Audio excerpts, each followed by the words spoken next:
Hello दोस्तों, कैसे हैं आप सभी। आशा करता हूं बहुत अच्छे होंगे। आप सभी का स्वागत है आपके अपने YouTube चैनल रेबन स्टडी में। मेरे प्यारे विद्यार्थियों, जैसा कि आप सभी जानते हैं कि आप सभी अलंकार पढ़ रहे हैं और अलंकार की पहली वीडियो आप तक पहुंच चुकी है और आप बहुत अच्छे से सीख चुके हो। आशा करता हूं कि आपको बहुत मजा आया होगा शब्द अलंकार में। अब आपको कोई दिक्कत नहीं आ रही होगी क्योंकि मैंने आपको बहुत अच्छे से समझाया है और आपने अच्छे से पढ़ा होगा, ऐसी मैं उम्मीद करता हूं। ठीक है, तो अब मैंने आपसे बोला था कि अर्थालंकार और एक और उभयालंकार बचता है। ठीक है, तो अर्थालंकार तो मैं आपको पढ़ा रहा हूं और उभयालंकार अपने आप में कुछ है ही नहीं, क्योंकि परीक्षा में पूछा ही नहीं जाता है। तो जब पूछा ही नहीं जाता है तो उसको पढ़ने से क्या होगा, कुछ नहीं, तो पढ़ना ही नहीं है। ठीक है, सिर्फ अर्थालंकार पढ़िए आप। ठीक है, कोई भी एग्जाम हो शब्दालंकार और अर्थालंकार ही पढ़ा जाता है और पूछा भी यही जाता है और आपको मजा भी आएगा। ठीक है, सब कुछ क्लियर हो जाएगा। अर्थालंकार में जितने भी अलंकार होते हैं मैं 14th लेकर आया हूँ, 14 अलंकार लेकर आया हूँ और सभी, एक भी अलंकार आपको ऐसा नहीं लगेगा कि एक क्लियर नहीं हुआ। नाम से, ट्रिक से, जैसे बन पड़ता है पूरी कोशिश की जाएगी और हर तरीके से आपको समझाया जाएगा, बहुत मजा आएगा। ठीक है, तो चलिए शुरू करते हैं। अर्थालंकार।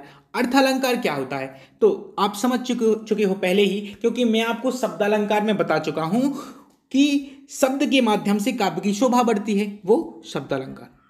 अब अर्थालंकार क्या होगा, अर्थ के माध्यम से काव्य की शोभा बढ़ती है।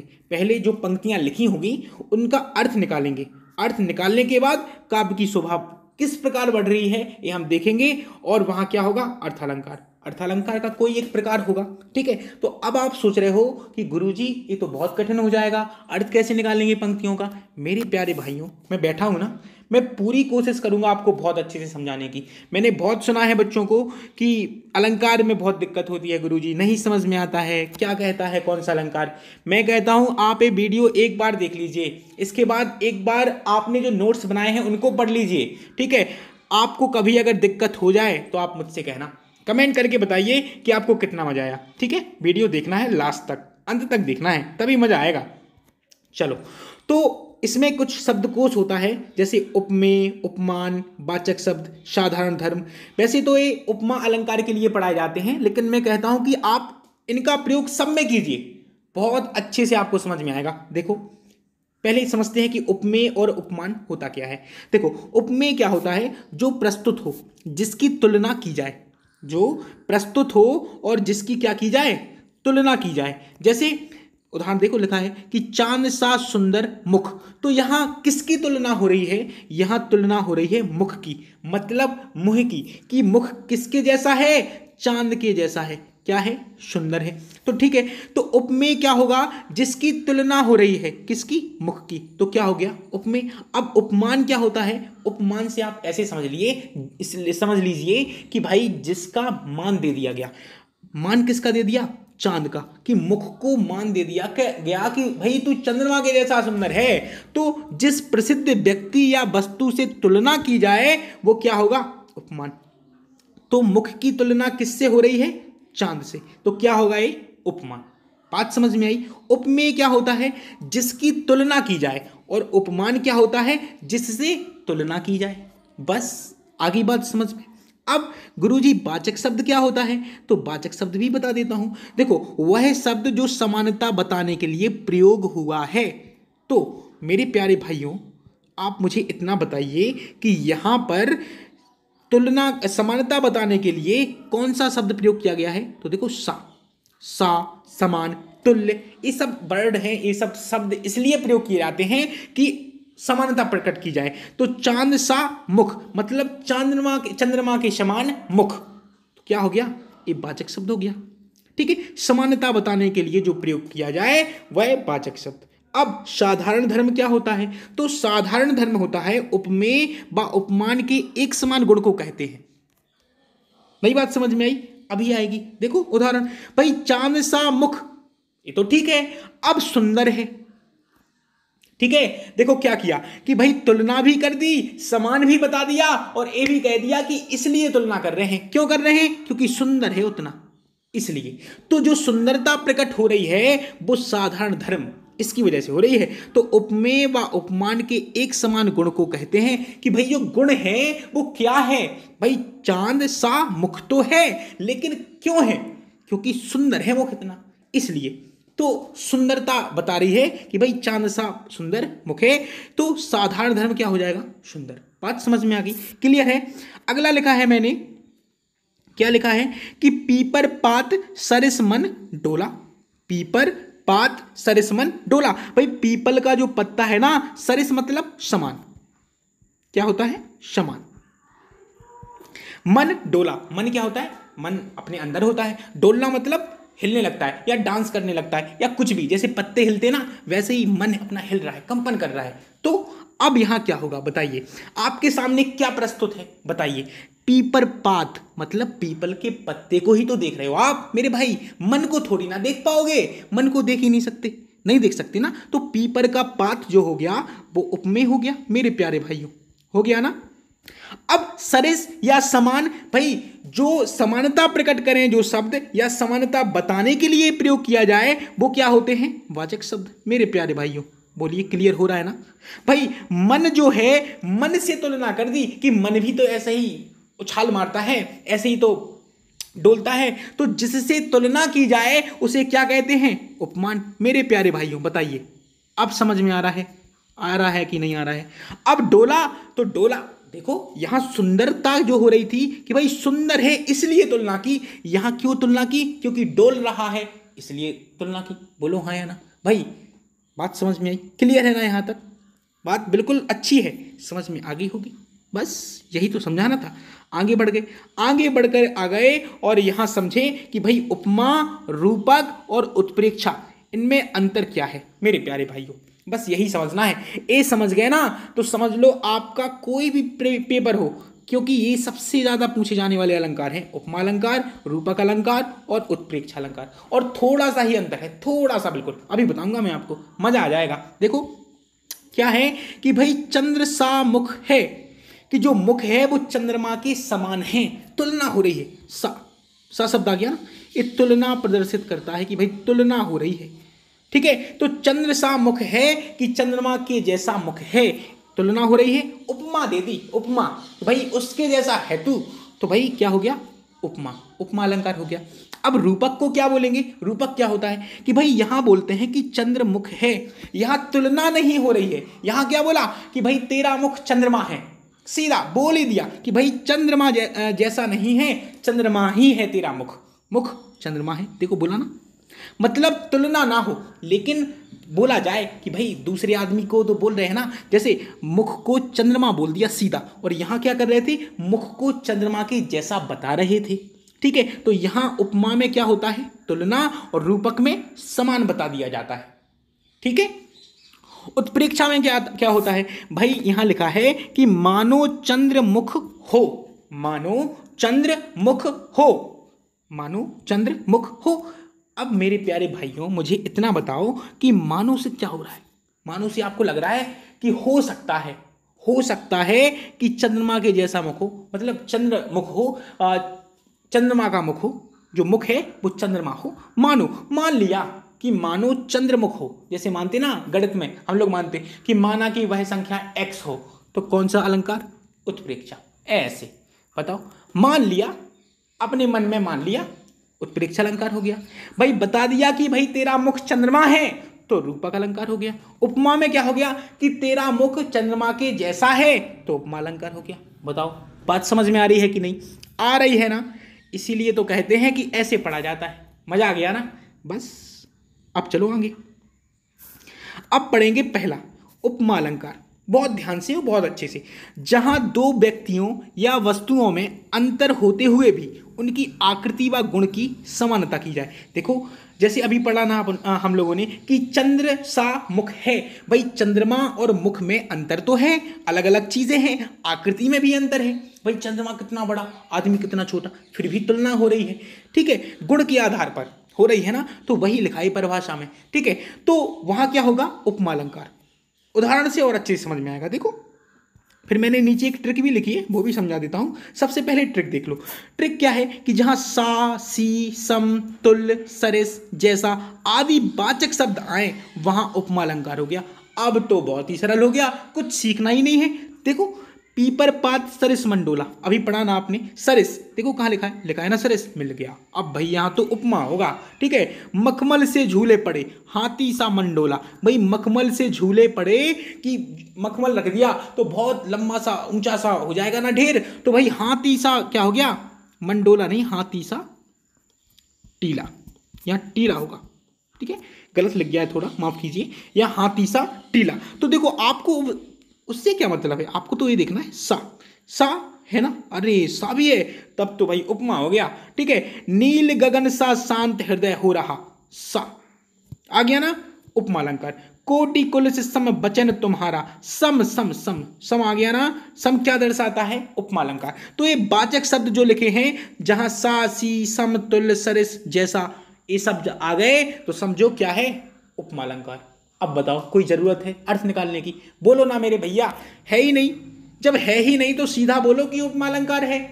समझ में आ गई ना बात? आशा करता हूं यहां तक आपको समझ में आ गया होगा। आ गया ना? अब चलते हैं अगले अलंकार की ओर। अगला अलंकार पढ़ें उससे पहले पढ़ लें उपमा के भेद। इनको मत छोड़ना भैया, उपमा को पूरा पढ़ो। देखो, अब पढ़ेंगे उपमा के भेद क्या होते हैं। पूर्णोपमा और लुप्तोपमा। पूर्णोपमा क्या होता है, लिखा है कि जहां पर चारों उपमेय, उपमान, साधारण धर्म, वाचक शब्द उपस्थित हो, सभी हो। देखो, जैसे इसे और अच्छे समझ में आएगा, उदाहरण देने से देखो क्लियर हो जाता। चरण कमल से कोमल हैं, जो चरण हैं, चरण तो ये तो हो गया उपमेय। कमल, कमल से तुलना हो रही है तो ये क्या हो गए, उपमान हो गया ना। से मतलब जैसे, तो ये वाचक शब्द हो गया। अब कोमल हो गया साधारण धर्म, भैया कोमल हैं, कोमल तो चरण कमल से कोमल हैं। चरण कमल से तो हैं लेकिन कैसे हैं, कोमल हैं, सब कुछ है, उपमेय है, उपमान है, वाचक शब्द है और साधारण धर्म है, सभी उपस्थित हैं, तो पूर्ण उपमा। क्लियर है यहां तक? अब आगे लुप्तोपमा क्या होता है, जहां पर चारों में से कोई एक भी अनुपस्थित रहे, मतलब उपमेय, उपमान, साधारण धर्म या वाचक शब्द में से कोई एक अनुपस्थित रहे, मतलब एक किसी की बात ना की जाए, तो वहां क्या होगा, लुप्तोपमा होगा। कैसे, कमल जैसे चरण हैं, भाई जो चरण हैं ये तो हो गए उपमेय, ठीक है, ये तो मिल गया। जैसे मतलब समानता दिखा रहे हैं तो वाचक शब्द हो गया, ये भी मिल गया, ठीक है। अब कमल, कमल से तुलना हो रही है तो उपमान हो गया, ठीक है। अब चरण, जो कमल है, कमल जैसे चरण हैं, मतलब चरण कमल जैसे तो हैं लेकिन कैसे हैं ये तो बताओ, कठोर हैं, मुलायम हैं, सुंदर हैं, कैसे हैं ये तो बताया नहीं, तो साधारण धर्म का उल्लेख नहीं हुआ, इसको छोड़ दिया। और बोला भी यही गया है कि अगर एक भी अनुपस्थित रहे तो वहां क्या होगा, लुप्तोपमा। बताओ अब क्लियर हुआ? बोलो मेरे भाइयों, अब क्लियर हुआ? अब तो आ ही गया होगा। आगे बढ़ो, आगे बढ़ो। देखो, आ जाए तो फिर रुकना नहीं है, बढ़ते रहो, ठीक है, आगे बढ़ते रहो, उपलब्धियां हासिल करते रहो। अगला है रूपक अलंकार। क्या होता है, जहां उपमेय में उपमान का अभेद रूप से आरोप हो। समझ में आया? नहीं आया? पता है मुझे, आया नहीं होगा, बिल्कुल नहीं आया होगा भाई, मुझे खुद नहीं समझ में आया जब मैंने पढ़ा, तो आपको कैसे आएगा? ठीक है, कोई बात नहीं, नहीं आने दो। उदाहरण देखो, ए देखो आप तो बस, और कुछ नहीं करना है। यहां लिखा है कि चरण कमल बंदाओ हरिराई। चरण को कमल बता रहा है यहां कि चरण कमल है, चरण कमल है, बंदाओ हरिराई। बस क्या मतलब है इसका, हमें निकालना ही नहीं है अर्थ, हमें तो देखना है कि चरण को कमल बताया जा रहा है। बस क्या होगा, रूपक अलंकार। देखो, रूपक और उपमा में थोड़ा सा अंतर है। क्या अंतर है कि देखो, जहां वाचक शब्द सा, सी, तुल्य और जैसा ये शब्द मिल जाए तो क्या होगा, उपमा अलंकार। जहां सा, सी, तुल्य, जैसा आदि वाचक शब्द नहीं मिल रहे हैं और सीधा सीधा बोल दिया जाए तो क्या होगा, रूपक अलंकार। चरण कमल, चरण कैसे हैं, कमल है, कमल है, कमल जैसे नहीं है, मतलब यहां तुलना नहीं हो रही है। जब तुलना नहीं हो रही है तो क्या होगा? रूपक अलंकार। रूप दे दिया, रूपक, पाती बोल रहा है वो, अपने नाम से ही बता रहा है कि रूपक हूं मैं, मतलब रूप ही दे देता हूं सीधा, तुलना करने का तो मतलब ही नहीं है। ठीक है, देखो आगे, आगे क्या लिखा है? यह जीवन क्या है? निर्जर है। जीवन को क्या बता दिया? निर्जर। उत्तर में किसी ने प्रश्न किया कि ये बताओ ये जीवन क्या है, तो उत्तर आया निर्जर है। जीवन को क्या बता दिया? निर्जर। ये नहीं बताया कि निर्जर के जैसे है, नहीं, सीधा बोल दिया जीवन निर्जर है। बात समझ में आ रही है? देखो आगे, मैया मैं तो चंद्र खिलौना ले हूं। एक बच्चा अपनी माता से बोल रहा है कि मैया मैं तो चंद्र खिलौना ले हूं, मतलब चंद्रमा का खिलौना ही चाहिए, चंद्रमा जैसा खिलौना नहीं चाहिए। बात समझ में आ रही है ना? क्लियर है? तो चंद्र खिलौना मतलब चंद्रमा के जैसा नहीं चाहिए, चंद्रमा ही चाहिए खिलौने में। ठीक, तो यहां क्या होगा? रूपक अलंकार। अगर चंद्र सा खिलौना, यहां सा आ जाता तो क्या हो जाता? उपमा अलंकार। सा नहीं है तो क्या है? रूपक। बोलो आगे। पायो जी मैंने नाम रतन धन पायो। रतन जैसा धन नहीं पाया, रतन धन पाया, रतन धन। ठीक है, तो कौन हो गया? रूपक। यहां देखो, चरण सरोज, चरण सरोज, कमल जैसे, कमल। ठीक है, चरण को कमल बता दिया, सरोज कमल का पर्यायवाची होता है। ठीक है, तो चरण को कमल बता दिया। पखारन लगा मतलब छूने लगा, या पखारन लगा मतलब पैर छूने लगा। ठीक है, प्रेम सलिल से द्वेष का सारा मल धुल जाएगा। ठीक है, प्रेम सलिल, प्रेम सलिल एक जैसी बात हो रही है। बीती व्यवहारी जागरी। ठीक है, आगे, अंबर पनघट में डूबो रही। अंबर पनघट के जैसा नहीं है, अंबर और पनघट एक जैसे हैं। तारा घट, तारा और घट एक जैसे शब्द। उषा नागरी एक जैसे शब्द। आ गए ना? तो जहां एक जैसे आ जाए वहां क्या होगा? रूपक।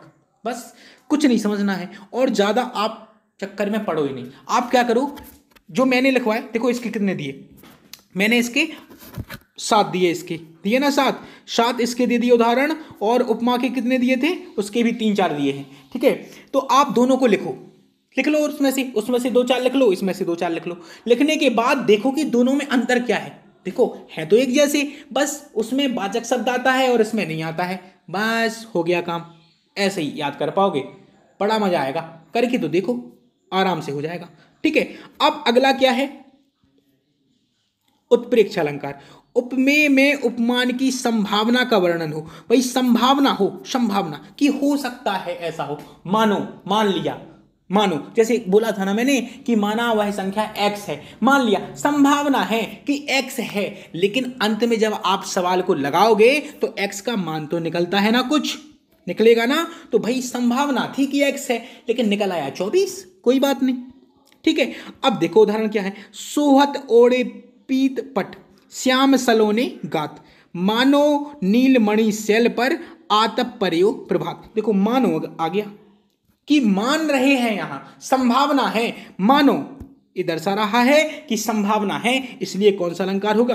उत्प्रेक्ष अलंकार। अर्थ निकालना ही नहीं है, बोलो आप निकालने की जरूरत हो तो, वैसे तो अर्थ से ही क्लियर होगा, लेकिन मैंने आपको ट्रिक बता दी है कि ये शब्द देख लो, हो गया काम। ठीक है, तो मानो ये दर्शा रहा है कि यहां संभावना है कि मानो नीलमणि शैल पर आतप पर्यो प्रभात, मानो आ गया, बस उत्प्रेक्षा है।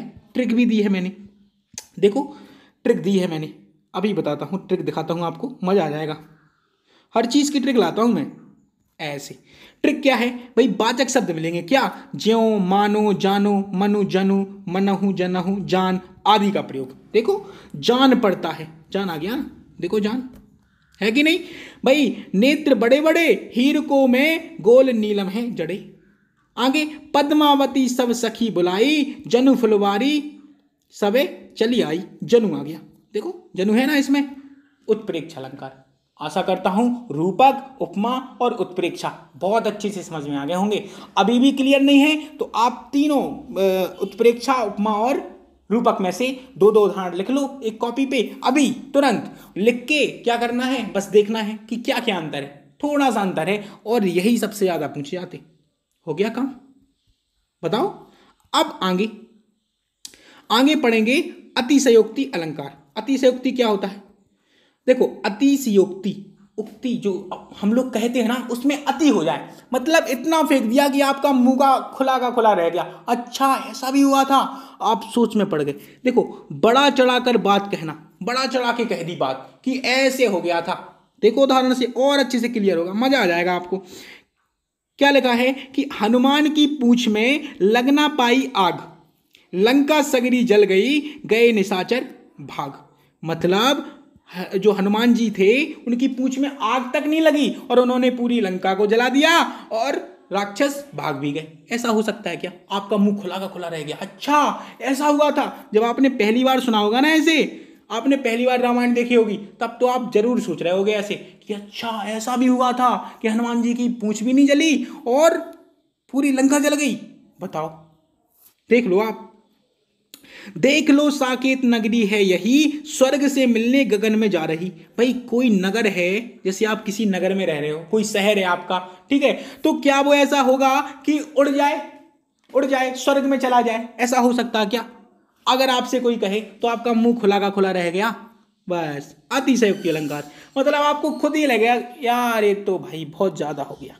ठीक है, अगला, आगे नदियां पड़ी अपार, घोड़ा कैसे उतरे पार, राणा ने सोचा इस पार, तब तक चेतक था उस पार। मतलब नदियां पड़ी अपार, इतनी धार चल रही है, इतनी तेज चल रही है, इतनी तेज की मतलब पार करना नामुमकिन हो। घोड़ा कैसे उतरे पार, कौन सोच रहा है? महाराणा प्रताप जी सोच रहे हैं कि भाई उस पार कैसे जाएं। सोचा ही है कि चेतक ने लगाई छलांग और उस पार। अब आपका मुंह खुल गया, अरे ऐसा भी? चेतक कितना तेज था कि भाई नदी को पार कर गया, तेज धारा भी कोई फर्क नहीं पड़ पाए, निकल गया। आप बताओ, हैं? तो ऐसे भी हो जाता है। आगे, बांधा था विधु को किसने, इन काली जंजीरों से, मणि वाले फड़ियों का मुख क्यों भरा है हीरों से। फड़ियों मतलब नागों का मुख हीरों से भर दिया। ऐसा हो सकता है क्या? सोच लीजिए आप, फड़ी मतलब सर्प होता है। ठीक है, तो आपको लग रहा होगा कि अति हो गई बात में। जब अति हो जाए तो अतिशयोक्ति अलंकार, यही समझाने की कोशिश मैं कर रहा था। आप समझ भी गए होंगे। बताओ, क्लियर है ना यहां तक? अब देखो आगे समझेंगे, कौन सा समझना है? अन्य उक्ति अलंकार। ये क्या होता है? अन्य प्लस उक्ति, अन्य धन उक्ति, अन्य उक्ति मतलब किसी को समझाने के लिए किसी और का तर्क दिया जाए।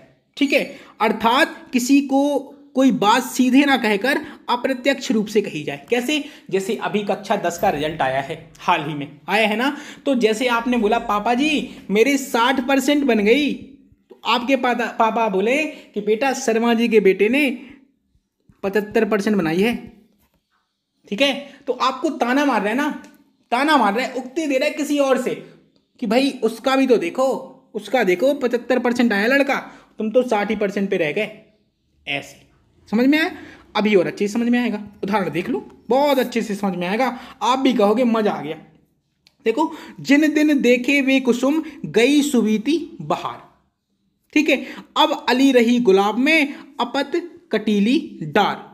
देखो क्या है, जैसे कोई बेटा है, ठीक है, बहुत पैसा है, एक पिताजी के पास एक पुत्र है और एक पिता है, पिता के पास बहुत पैसे हैं और जो पुत्र है वो कुपूत निकल गया, मतलब बिगड़ गया।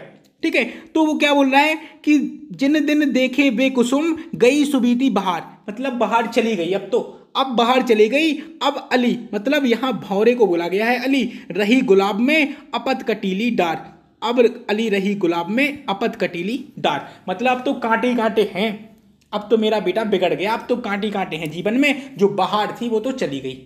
ठीक है, ऐसी बात हो गई कि सुख भरे दिन गए रे भैया, दुख भरे रे आए रे। ठीक है, तो यहां उक्ति किसी और से तुलना की जा रही है, यहां कटीली डार से बुरे दिन की तुलना की जा रही है कि अब कटीले जैसे जो डाल होती है उसमें कांटे आ जाते हैं डाल में, तो चुभता है वो, ऐसे ही जिंदगी में जब दुख आ गए हैं तो वो भी चुभ रही है। ठीक है ना, तो तुलना किससे हो रही है, मतलब किसी की उक्ति दे रहे हैं, कटीली डार की। बात समझ में आ गई है? क्लियर है यहां तक? तो अगला समझ लो, अगला क्या लिखा है कि नहीं पराग नहीं मधुर मधु, नहीं विकास यही काल, अली कली सो बंध्यो, आगे कौन ध्वाल। देखो इसको समझाता हूं मैं। ये भाई एक राजा साहब हैं, महाराजा जयसिंह थे, उनकी नई नई शादी हुई थी, तो क्या हुआ कि उनकी जो रानी थी वो बहुत सुंदर थी। ठीक है। तो उनके प्रेम में इतने पागल थे कि वो प्रजा को देख ही नहीं रहे थे, देखना ही बंद कर दिया। अब प्रजा को देखेंगे नहीं तो क्या होगा, राज्य टूटने लगेगा। वही होने लगा। तो उनके मंत्री ने उनको समझाया किसी और की उक्ति देकर। बोला क्या कि नहीं पराग नहीं मधुर मधु नहीं विकास यही काल। मतलब जो कली है, कली मतलब उनकी पत्नी को बोल दिया कि जो कली है मतलब उसका विकास भी नहीं हुआ है। अली कली सो बंध हो, कि अगर एक भौरा एक कली के ऊपर बैठ के रह गया तो बाकी सबका क्या होगा, और भी कलियां आएंगी। ठीक है। तो एक अकेली कली नहीं है, उसके पीछे मत पड़ो, प्रजा को देखो और आगे बढ़ो। ठीक है। तो प्रजा के ऊपर ध्यान रखने के लिए उन्होंने ऐसी बात कही थी कि चुभ जाए वो बात, चुभ गई उनको और अन्य उक्ति अलंकार हो गया कि किसी और की उक्ति दे दी उनने। ठीक है। बात समझ में आ रही है ना, क्लियर है। तो यही समझाना था आपको, समझ भी हो गया आपको। ठीक है। अब आगे पढ़ेंगे। आगे क्या है, आगे कौन सा अलंकार है, तो आगे है, देखो आगे है अपहुनति अलंकार। ऐसे समझो, अपहुनति अब बार बार बोलेंगे जल्दी जल्दी तो आपके मुंह से एक बार निकलेगा पनौती, अपनौती अपनौती अपनौती, निकल रहा है ना पनौती। तो पनौती हो गया भाई, पनौती हो गया, ये पनौती अलंकार ही है, ऐसे समझो। कैसे, देखो, उपमेय में उपमान का निषेध रहित आरोप होता है, परंतु ना नहीं आदि शब्दों का क्या होगा, प्रयोग अवश्य हो गया। ठीक है। अब समझेंगे कैसे इसको, तो मेरे प्यारे भाइयों समझना ऐसे है, उदाहरण देख लो। क्या है उदाहरण में, यह चेहरा नहीं गुलाब का फूल है। यह चेहरा नहीं क्या है, गुलाब का फूल है। तो देखो नहीं आ गया ना, नहीं आ गया ना। नहीं क्या दर्शा रहा है, नहीं दर्शा रहा है कि भाई क्या है यहां मेरे प्यारे भाइयों, नहीं दर्शा रहा है कि भाई यहां अपहुनति, मतलब नहीं नहीं करेगा। तो जो नहीं नहीं करेगा वो क्या दर्शाता है कि भाई यहां क्या है, पनौती अलंकार है। नहीं नहीं करता, जो पनौती होता ना वो कहता कि नहीं भाई ए नहीं करो, ए नहीं करो, नहीं ए मत करो। तो नहीं नहीं करेगा तो कौन सा अलंकार होगा, पनौती अलंकार, या आपको नाम क्या देना है, अपहुनति अलंकार। क्लियर है, यहां तक क्लियर है ना। आशा करता हूं बात समझ में आ रही होगी। ठीक है। आगे है, बरजत हूं बहुबार हरी दियो चीर यह चीर का मनमोहन को कहे नहीं बानर बेपीर। नहीं आ गया ना, आ गया ना नहीं। तो क्या होगा बताइए, क्या होगा, यहां अपहुनति अलंकार होगा। भाई जो नहीं शब्द आ रहे हैं ना, नहीं, कि यह चेहरा नहीं गुलाब का फूल है, भाई चेहरा नहीं है गुलाब का फूल है, नहीं आ गया तो क्या दर्शाएंगे बताओ, अपहुनति अलंकार। क्लियर है ना, कि चेहरा को गुलाब का, मतलब चेहरा कह रहे हैं कि यह चेहरा नहीं है गुलाब का फूल है, मतलब चेहरा को गुलाब का फूल बता दिया ना, तो अपहुनति अलंकार। अब आप कह रहे हो कि गुरुजी यहां तो मुझे रूपक भी समझ में आ रहा है कि भाई चेहरा को गुलाब का फूल कह रहे हैं, तो यहां रूपक भी हो सकता है।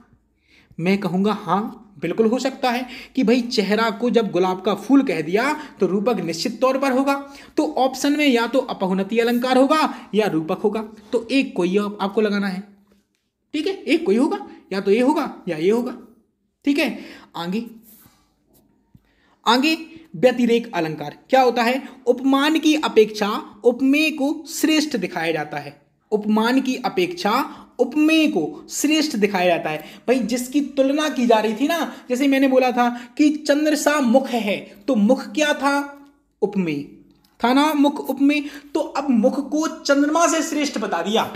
ऐसे देखो उदाहरण क्या है, जिनके जस प्रताप के आगे शशि मलिन रवि शीतल लगे। भाई इतना जस प्रताप था, इतने प्रतापी राजा थे कि शशि मलिन, शशि मतलब चंद्रमा, मलिन मतलब मैला लगता था, और रवि मतलब सूर्य क्या लगता था, ठंडा। बताओ, तुलना भी कर रहे हैं और उसको फीका भी बता रहे हैं कि भाई उनके सामने थोड़ी ना ऐसा था।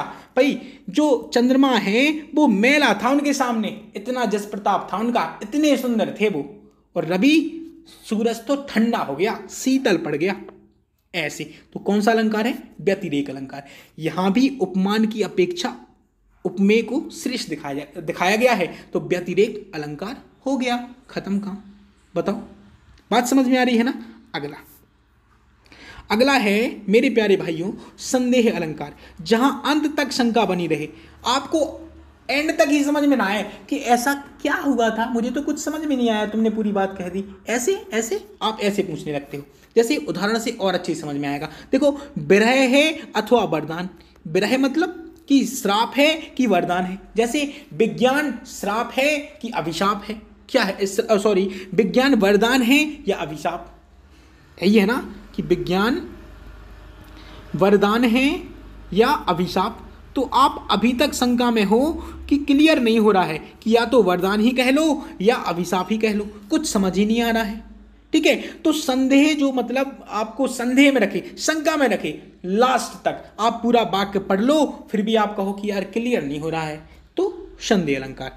ठीक है, जैसे उदाहरण दूसरा है, सारी बीच नारी है कि नारी बीच सारी है, सारी ही की नारी है कि नारी ही की सारी है। जब दुशासन, महाभारत का एक छोटा सा दृश्य मैं आपको बताना चाहता हूं कि महाभारत में जब द्रौपदी का चीरहरण होता है तो भगवान श्री कृष्ण ने उनको इतनी साड़ी दे दी कि दुशासन खींचता जा रहा है और खींचते खींचते थक गया। तो कभी उस दृश्य को अपनी पंक्तियों में ऐसे बताता है कि सारी बीच नारी है कि नारी बीच सारी है, कि दुशासन क्या बोल रहा होगा, दुशासन के मन में क्या चल रहा होगा। तो वो शब्द हैं कि सारी बीच नारी है, समझ में नहीं आ रहा है कि भाई साड़ी के बीच में नारी है कि नारी के बीच में साड़ी है, कि पूरी नारी साड़ी की है कि सारी पूरी नारी की है, कुछ समझ में नहीं आया। तो संदेह है, यहां लास्ट तक है आपको संदेह, तो क्या होगा, संदेह अलंकार। क्लियर है। आगे भ्रांतिमान अलंकार क्या होता है, तो उपमेय को भूल से उपमान समझ लिया जाता है, भूल से कि आपसे गलती हो गई, फिर आप कहो कि अच्छा अरे ये तो ये है। जैसे होता ना लत्ता का सांप बनाना, ठीक है, ऐसे और अच्छे समझ में आएगा। लत्ता का सांप, आपने कोई कपड़ा देख लिया तो आपको भ्रांति हो गई, अरे ये क्या सांप है क्या, फिर आप पास में गए, अरे नहीं ये तो कपड़ा है, ऐसे उदाहरण से और अच्छे समझ में आ जाएगा। भाई ओस बिंदु चुग रही हंसनी मोती उनको जान। भाई मोती चुगते हैं, जो हंस होते हैं ना वो मोती चुगते हैं। तो क्या किया कि ओस की बिंदु जो बूंदें होती हैं पानी के बाद, जो ओस होती है उनकी बूंदें जमीन पर बिखर जाती हैं, तो वो ऐसी चमकती हैं जब प्रकाश पड़ता है उन पे जैसे मोती चमक रहे हों। तो हंसिनी समझ नहीं पाई, हंसिनी ने सोचा क्या है ये, क्या है ये, मोती है। तो वो जाके चुगने लगी, फिर जब चुगा तो देखा रे तो ओस बिंदु है, तो भ्रांति हो गई। थोड़ी देर के लिए आपको शंका हो गई, लेकिन आपने उसको अंत में क्या कर दिया, समझ लिया कि अरे नहीं ये था। ठीक है, ऐसे। विरोधाभास अलंकार क्या होता है, विरोधाभास अलंकार होता है जहां पर दो विपरीत बातें कही जाएं, अलग अलग बातें कही जाएं। उदाहरण से समझ में आएगा, देखो जब से आंख लगी तब से ना आंख लगी, जब से आंख लगी एक बात, दूसरी बात तब से ना आंख लगी। आंख लगने से मतलब है कि यहां प्रेम हो गया, ठीक है। तो जब से प्रेम हुआ तब से ना आंख लगी, यहां मतलब क्या है कि नींद नहीं आई, ना आना। तो जब से प्रेम हुआ तब से ना नींद आई, तो अलग अलग बातें हैं। जब से आंख लगी तब से ना आंख लगी, भाई विपरीत बातें हो रही हैं, तो इसलिए विरोधाभास अलंकार। क्या आपको लग रहा है कि एक बात दूसरी बात की विरोध में है, तो विरोधाभास अलंकार। ठीक है, आगे प्रियतम को समक्ष पा कामिनी ना जा सकी ना ठहर सकी। भाई ना तो जा ही रही है और ना ठहर रही है, क्या कर रही है बताइए। देखो विरोध हो रहा है। भाई अगर आप एक जगह खड़े हो तो आप क्या कर रहे हो, जा नहीं सकते, चल नहीं सकते। अगर आप जा रहे हो तो ठहर नहीं सकते। विरोध हो रहा है ना, दोनों बातें अलग अलग हैं, तो कौन सा, विरोधाभास अलंकार। क्लियर है यहां तक। आगे ना खुदा ही मिला ना विशाले सनम, ना इधर के रहे ना उधर के रहे। भाई इधर उधर अलग अलग बातें हैं, विलोम हैं, विपरीत हैं। भाई इधर के भी नहीं रहे और उधर के भी नहीं रहे, तो कौन सा अलंकार है, विरोधाभास अलंकार। इसीलिए है क्योंकि विपरीत बातें कही जा रही हैं, तो विरोधाभास अलंकार। आशा करता हूं यहां तक आपको बिल्कुल समझ में आ रहा होगा कि ये क्या होता है। नाम से ही क्लियर कर दिया मैंने आपको बोला था, स्टार्टिंग में ही बोला था कि आपको नाम से ही क्लियर हो जाएगा। मजा आया कि नहीं। अगला देख लो, अगला और देख लो क्या है अगला। अगला है मेरे प्यारे भाइयों प्रश्न अलंकार। प्रश्न अलंकार से क्या है, यदि किसी पद में प्रश्न किया जाए, भाई प्रश्न किया जाएगा, प्रश्न होगा, क्वेश्चन मार्क आपको दिखा, प्रश्न अलंकार। ये तो बहुत ही सरल है। देखो, जीवन क्या है प्रश्न पूछा गया, आपने उत्तर दिया निर्झर है। जीवन क्या है? निर्झर है। कौन सा अलंकार? प्रश्न अलंकार। अब आप कहोगे गुरुजी यहां तो मुझे रूपक भी दिख रहा है कि जीवन निर्झर को बता दिया कि जीवन निर्झर है। जीवन क्या बता दिया? कि निर्झर है। तो हाँ, मैं कहूंगा बिल्कुल मेरे प्यारे भाई, होगा, रूपक होगा। तो जहां रूपक लिखा होगा वहां प्रश्न नहीं लिखा होगा। बस या तो रूपक ऑप्शन में होगा या प्रश्न ऑप्शन में होगा, जो होगा वो आप लगाइए, उत्तर सही होगा। तो देखो यहां अभी प्रश्न अलंकार पढ़ रहे हैं तो प्रश्न ही समझेंगे कि जीवन क्या है। देखो क्या आ गया, ये प्रश्न शब्द है तो प्रश्न किया जा रहा है, इसलिए प्रश्न अलंकार। कौन रोक सकता है उसकी गति, गरज उठते जब मेघ। कौन आ गया ना प्रश्न शब्द। मुझसे मिलने को कौन विकल, कौन आ गया ना। मैं हूं किसके हित चंचल, भाई आ रहे हैं ना प्रश्न शब्द, तो प्रश्न अलंकार। बहुत सरल है, बताओ इससे सरल कोई हो सकता क्या। आगे विभावना अलंकार क्या होता है? बिना कारण काम हो जाए, मतलब कारण ही ना हो और फिर भी हो जाए। जैसे बिन बादल बरसात, जैसे बादल ही ना हो फिर भी पानी बरस रहा हो। आप देखो यार बादल तो थे नहीं, बारिश कहां से हो रही है, ऐसे। ठीक है, आगे उदाहरण दिए हैं। विन घनश्याम धाम धाम ब्रजमंडल में ऊधो नित वसती बहार वर्षा की।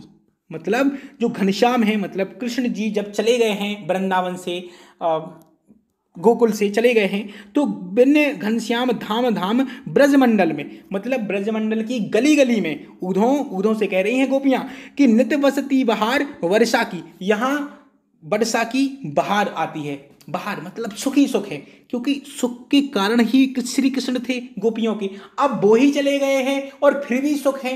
तो देखो बिना कारण के काम हो रहा है, तो कारण क्या है? श्री कृष्ण जी, और वो है ही नहीं, फिर भी बहार आ रही है, फिर भी बहार की वर्षा हो रही है। तो ऐसे कौन सा अलंकार होगा? विभावना अलंकार। बिना कारण काम हो रहा है, विभावना अलंकार। ठीक है, बिन पानी साबुन बिना निर्मल करे सुभाए। भाई पानी और साबुन इन दोनों के बिना, निर्मल मतलब स्वच्छ,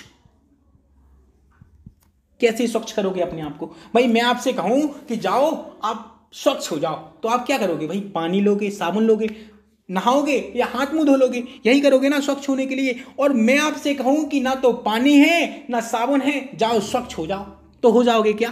भाई बिना कारण के काम करने को बोल रहा हूं मैं आपसे। तो देखो वहां क्या, कौन सा अलंकार होगा? विभावना अलंकार। क्लियर है यहां तक? आशा करता हूं समझ में आ रहा होगा। मेन चीज तो यह है ना। आगे दृष्टांत अलंकार, मतलब जो हमारी दृष्टि में हो। कैसे?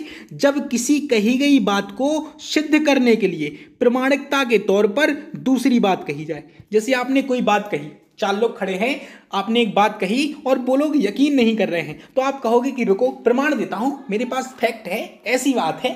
ठीक है, ट्रिक क्या है? 2 बात होंगे पर विचार एक, अलग अलग बातें होंगी और क्या होगा? विचार एक। जैसे आपने एक बात बोली, क्या बोली? करत करत अभ्यास के जड़मति होत सुजान। मतलब जो हमारी बुद्धि होती है वो बहुत ज़्यादा प्रखर हो जाती है, हमें सब कुछ याद हो जाता है, सारे काम बन जाते हैं जब हम अभ्यास करेंगे। ठीक है, तो अभ्यास बहुत जरूरी है जीवन में। अगर आप अभ्यास करोगे तो आपकी बुद्धि मजबूत होगी। अगर आप किसी चीज़ को आज पढ़ रहे हो, एक विषय पढ़ रहे हो और आपका वो विषय कमजोर है, जैसे हिंदी को ही ले लो, अगर आप हिंदी में बहुत कमजोर छात्र हो और आप हिंदी लगातार पढ़ रहे हो और आपने 3-4 महीने लगातार हिंदी पढ़ी, तो 3-4 महीने के बाद आप पाओगे कि आपके अंदर जो हिंदी है वो भर गई, आप हिंदी में मास्टर आदमी हो गए।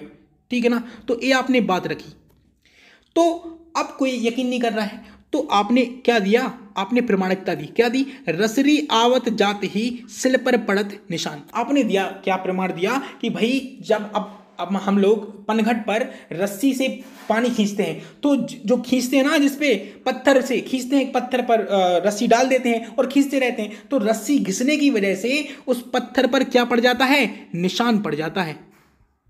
ठीक है, जब निशान पड़ जाता है तो आपने क्या बताया कि भाई वहां भी रस्सी बार बार घिस रही है, बार बार ऐसा काम हो रहा है, इसलिए निशान पड़ा है। तो आपको भी बार बार पढ़ना होगा, तभी आपकी बुद्धि मजबूत होगी। हो गई ना सिद्ध? तो ये प्रमाण दिया, ये बात कही।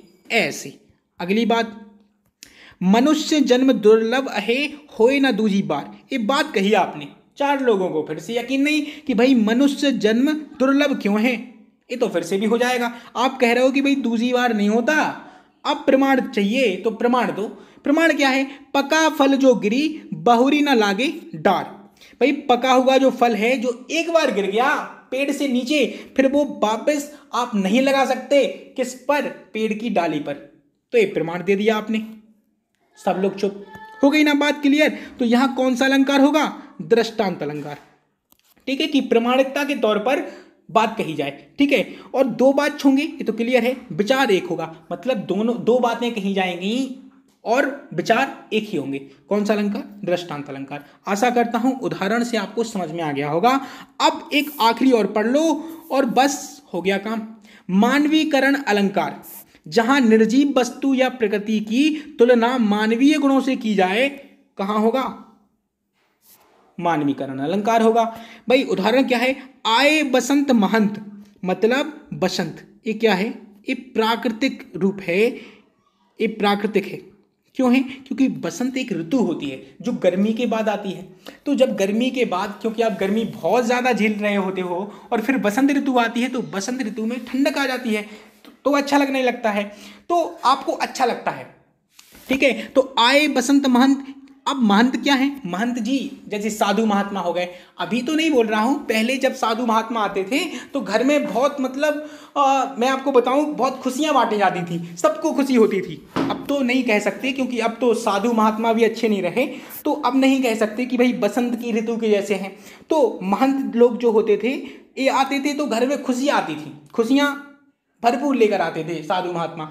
ठीक है, तो इसीलिए बसंत ऋतु जो कि हमें अच्छी लगती है, तो इसकी तुलना कर दी गई है महंत से, ऋषि मुनियों से तुलना कर दी गई। तो प्राकृतिक वस्तु की निर्जीव वस्तु से तुलना की जाए तो क्या हो जाएगा? मानवीकरण अलंकार। मान लिया, ठीक है ना।